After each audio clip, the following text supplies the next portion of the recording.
5 years ago, it was hard to come by any formal numbers for annual venture capital investment in Africa. These days, the challenge is choosing which number to follow. Africa's startup ecosystem could be worth a total of $6.6 billion.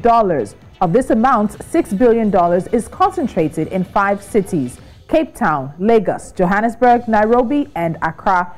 The analysis by the Global Startup Ecosystem Report 2021 evaluated the startup ecosystems based on experience and talent, performance, funding, market reach, and resource attraction. From 55 startups successfully funded in 2015 to 359 in 2020, Africa appears to be at the dawn of a startup revolution, with the ecosystem growing at 46% of an annual rate, which is 6 times faster than the global average. Startup ecosystems can be catalyzers for economic growth, development, and transformation, for generating knowledge and innovations with positive socio-economic benefits. Startups can also be key quality employment generators, particularly for economies intending to diversify the composition of their GDP and encouraging a greater economic role for the private sector. Startups are commercially minded entities with a high tendency towards adopting new innovations and technologies. The African startup ecosystem appears to be experiencing an unprecedented transformation led by the unique combination of technology, advancement, and entrepreneurship. These efforts are not only an attempt at solving some of the biggest environmental and societal challenges faced by the continent, but also redirects technological advancement towards sustainable growth and transformation. Today, we're focusing on the startups and hubs aiding their growth in Africa. I'm Tolulope Adeleru-Balogun. Welcome. This is Business Edge.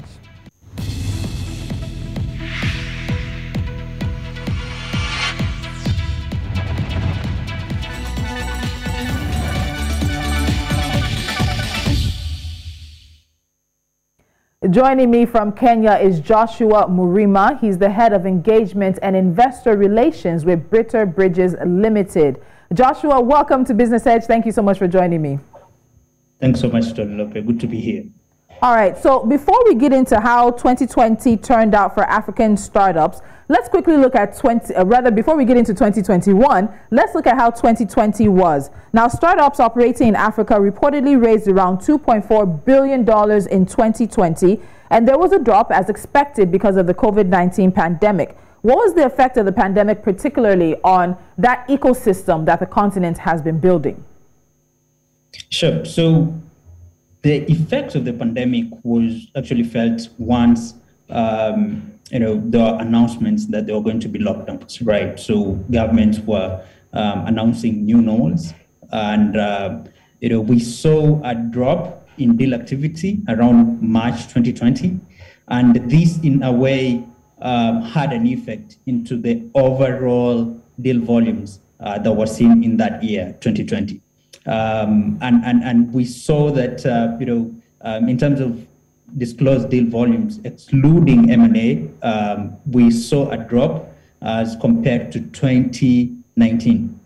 All right. I said, go ahead, finish your thought. I said investors and founders had to adjust to new normals. We saw founders expressing, distribution failures. A couple of startups actually shut down. Founders had to manage remote teams. Investors had to look inwards at their existing portfolios, do virtual due diligence. And we saw that there were some sectors that were hard hit than others, especially those that have had a physical element to their operations.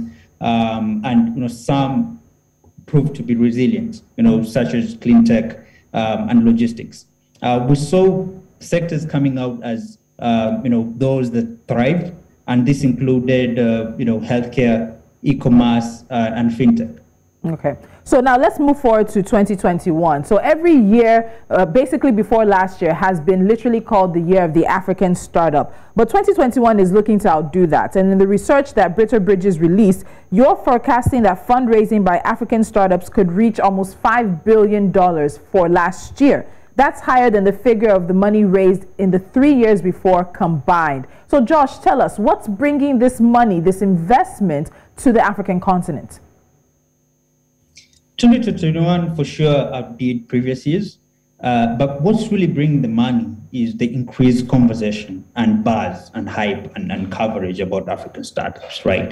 There is more local, indeed, and international media talking about African startups more now than ever, and more startups are being showcased, right? So this has had an effect in unlocking capital, and much of this capital comes from international investors, right? So their investment appetite has been increased, due to this.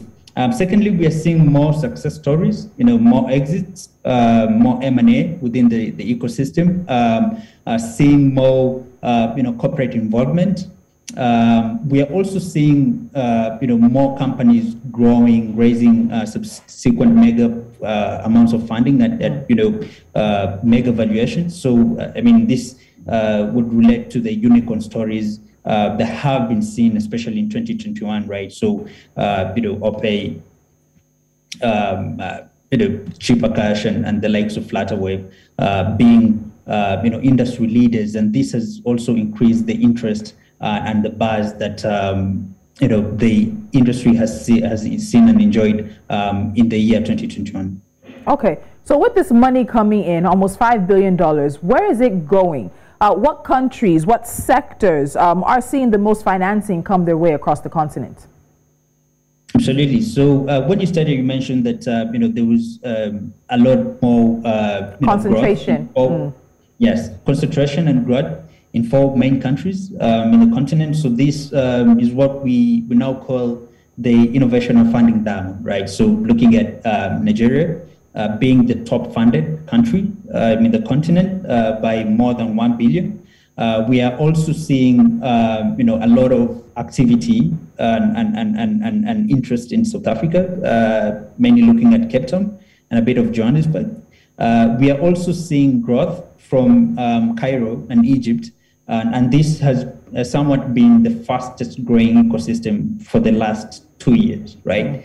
And lastly, Kenya, which has, in the past 5 years been sort of the headquarters or the hub for impact investment and clean tech, taking the third of the fourth space.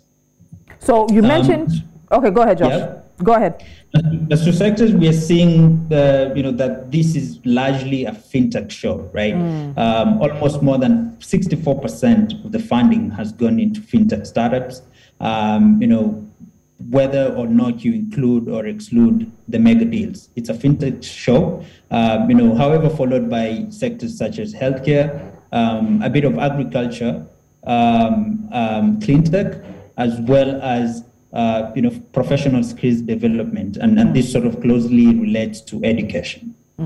Okay, so now let's break it down a little bit more. So there are about 1,031 hubs operating in about 53 countries across the continent. As you said, Nigeria is getting the most funding. It's also the most crowded ecosystem with about 164 hubs in the country. So when you look at the growth, the trajectory of the hubs and how they've grown on the continent in the past 4 or 5 years, what does it tell you about the potential? What does it tell you about where we're headed when it comes to this conversation and the funding surrounding tech startups or even startups just here on the continent as it may be?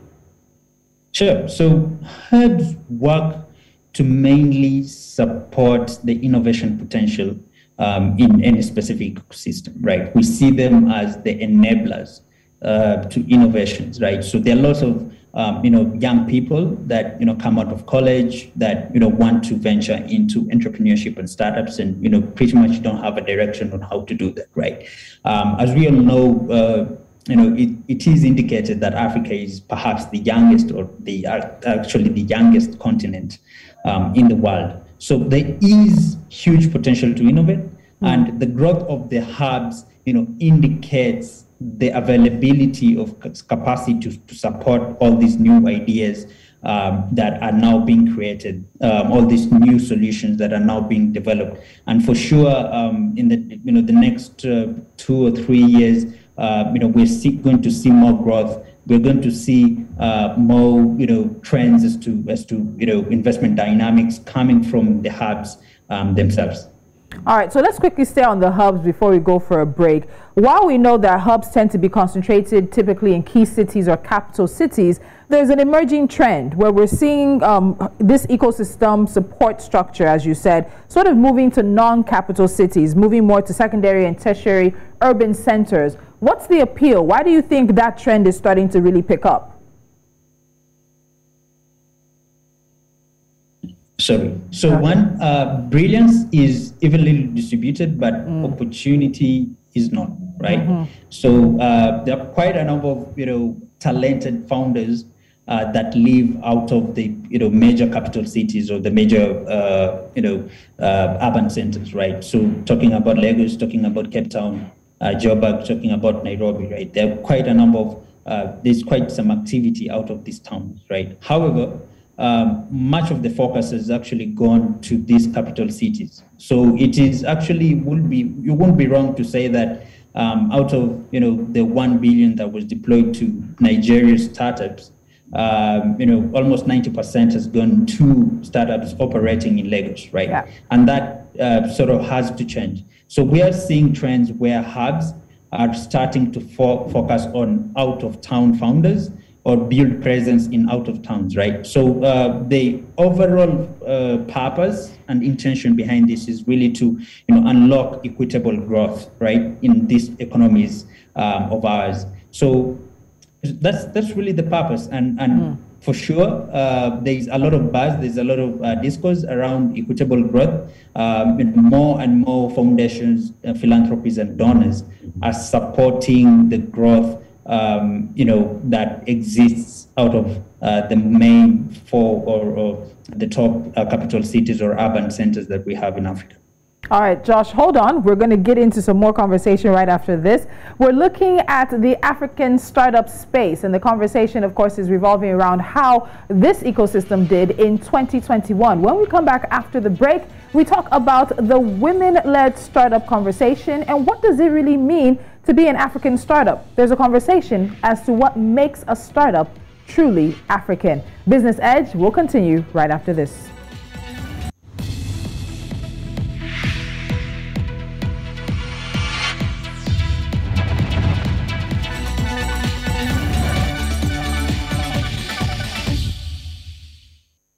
And still with me is Joshua Murima. He's the head of engagement and investor relations at Briter Bridges Limited. Now, in collaboration with the World Bank, Briter Bridges released a report that looked into Africa's gender gap in startup finance.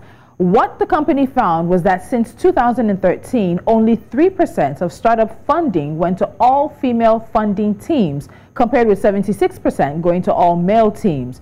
Research also shows that technology firms led by women experience a 35% higher return on investment than those led by men.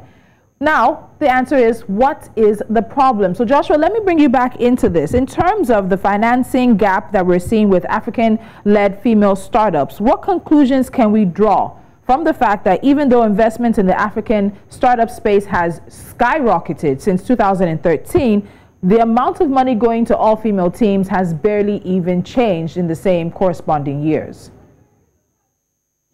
So the reality is that, the establishment or the growth of funding to startups in Africa is somewhat unequal to the growth of gender-specific funding or funding that is specifically allocated to female founders, right? And that's what needs to be changed, right? So we're seeing these statistics largely because nothing much, is being done. There have been efforts, of course, but these efforts have not been significant, right?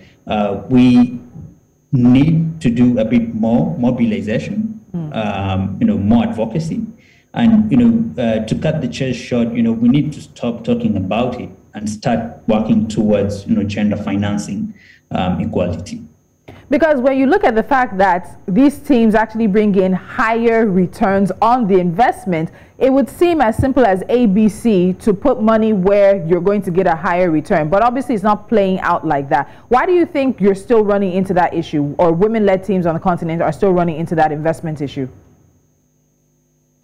Well, female founders have expressed, some feedback about the perceived sort of biases, whether conscious or not, that work to, disenfranchise, them from raising funds, right? So one, we saw that, there were less female founders within the highest growing sectors, right? So looking at, fintech, there are much few founders within the fintech space as compared to other sectors that are actually lesser funded. So one key recommendation would be actually to just build the pockets of talent, the pockets of pipeline that really comes from female founders when it comes to this highly funded or highly growing sectors. All right, so let's talk about the sectors now. As you mentioned, fintech really has led the march for the longest time when this conversation has been on. There's also edutech, agri-tech, clean tech, as you mentioned, and health tech. Do you think that fintech will still continue to dominate the startup ecosystem in 2022? Absolutely. So, fintech will still be dominant. There's no lie about that. What we're seeing is that quite a number of the products that exist in the continent when it comes to, of course, innovation and all of that, have a financial access or a financial technology aspect, right?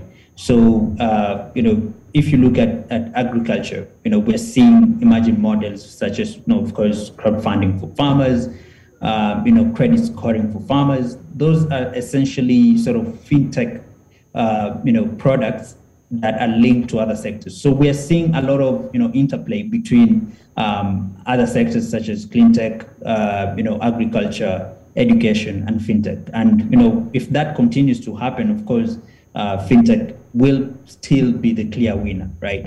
Secondly, access to finance is still a major problem, right? So really, there are quite a number of, folks who are still underbanked and unbanked in the continent. So there is still a market to grow into. And that's what feeds, our expectation that, fintech will still remain king. Okay, so talking about that fintech remaining king, we've seen that the interest that investors have has actually helped deliver at least so-called 4 unicorns for the continent, and these are companies worth over $1 billion, and that happened in 2021. So there was Andela, Flutterwave, and OPay. 3 unicorns in 1 year made massive news. Do you think we can do better in this coming year? Are there companies that you believe right now are positioned to sort of cross the threshold into what is now legendary, astronomical status as African unicorns? Absolutely. So we have more than 40 companies that have raised, $50 million and above, right? So those companies are ripe for, the unicorn status, right? So we call them soonicorns. A bit of lingo. So, and this includes the likes of Kuda, right, that raised again 55 million at a 500 million valuation. That is half of kind of the unicorn status. And they did this after, a little bit close to 1 year from the previous round, which means that, there is an expectation that they will raise sooner and probably, gain that unicorn status. So we are still bullish that they will see a couple of startups, raising money and crossing that threshold.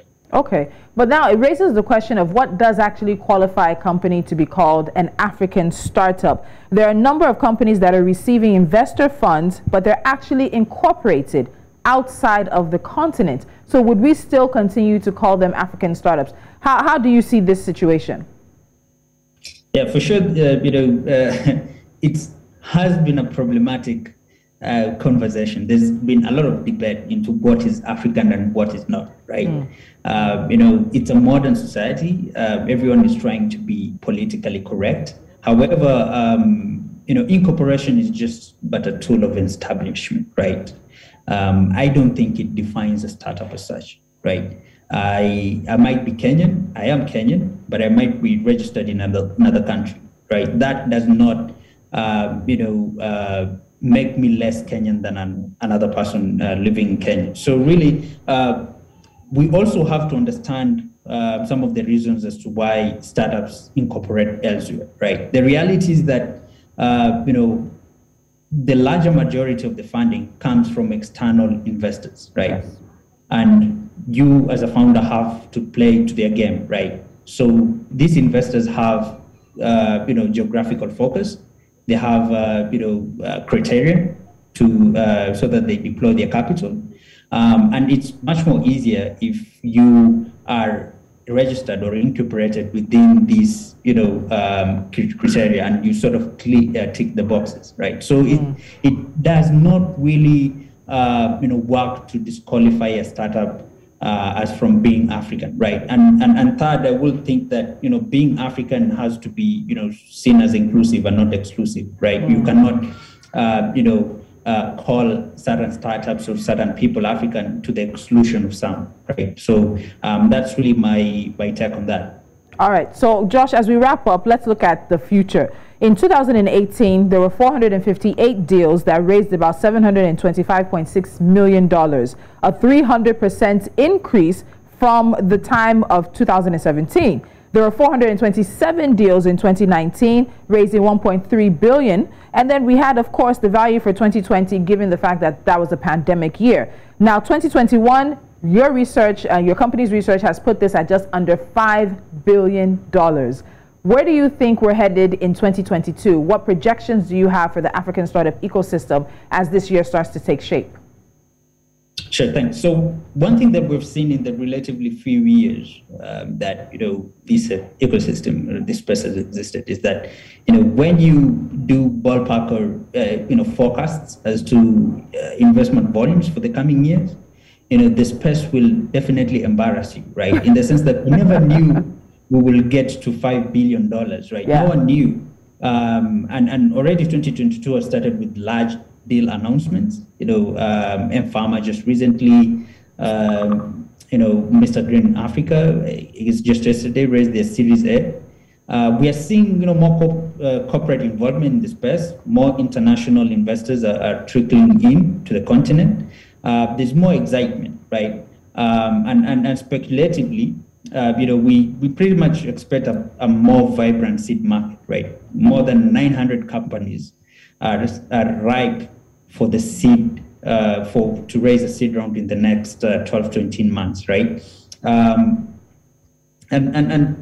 Secondly, there will be an increased focus on investing in three main themes. So you're looking at digitization, democratization, and pretty much,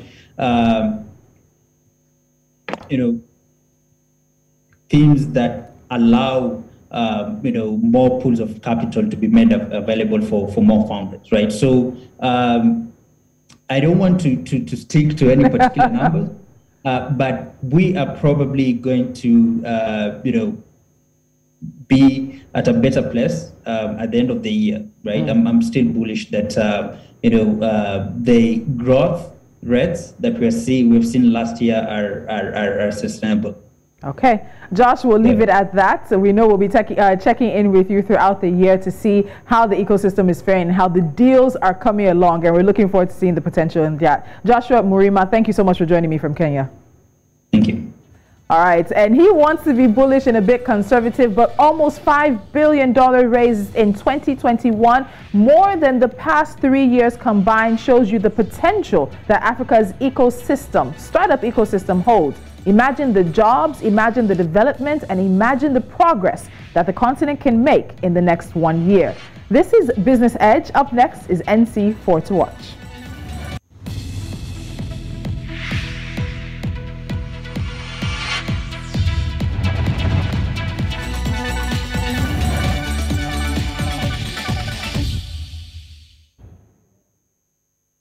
And here are a few stories we're keeping our eyes on. This is NC4 to watch as we wrap up Business Edge. We start here in Nigeria, where President Muhammadu Buhari has lifted a 7-month ban on Twitter in Africa's largest economy. The suspension of the San Francisco-based microblogging social network in the continent's most populous nation came to an end on Thursday. Nigeria says that Twitter has agreed to its conditions. And staying in the country, the Association of Senior Civil Servants of Nigeria and Pensioners are opposed to the plan by the government to source 620 billion naira as a loan from pension funds to support its proposed 7.73 trillion naira investment in transport infrastructure over the next 5 years. They have asked the government not to contemplate the idea, describing the proposal as insensitive. Moving to the eastern part of the continent, the Kenya flour industry is alarmed at the high rate of freight charges and reduced cargo space that could deny the industry the chance to make money from the lucrative Valentine's Day period. The Kenya Flour Council Chief Executive, Clement Tulizi, said that the sector is heading to the peak season, especially in the month of February, with the issue of cargo spacing being a weak point. And finally, Business League, a business grouping and part of the Solidarity Movement, plans to join the court battle in which municipalities in South Africa are trying to get the exclusive right to distribute electricity countrywide. The South African Local Government Association, representing 257 local authorities across the nation, has approached the High Court in Pretoria for a declaratory order stating that municipalities have the exclusive right to sell and distribute electricity. And that's a conversation that we touched on earlier this week, but you can find all of our old discussions and the ones from this week on our YouTube page, on our mobile app, as well in our social media timelines. Follow us on social media and make sure you download the app, and we are with you every step of the way as we keep Africa at the top of all of our conversations. I'm Tolulope Adeleru-Balogun. Have a nice day.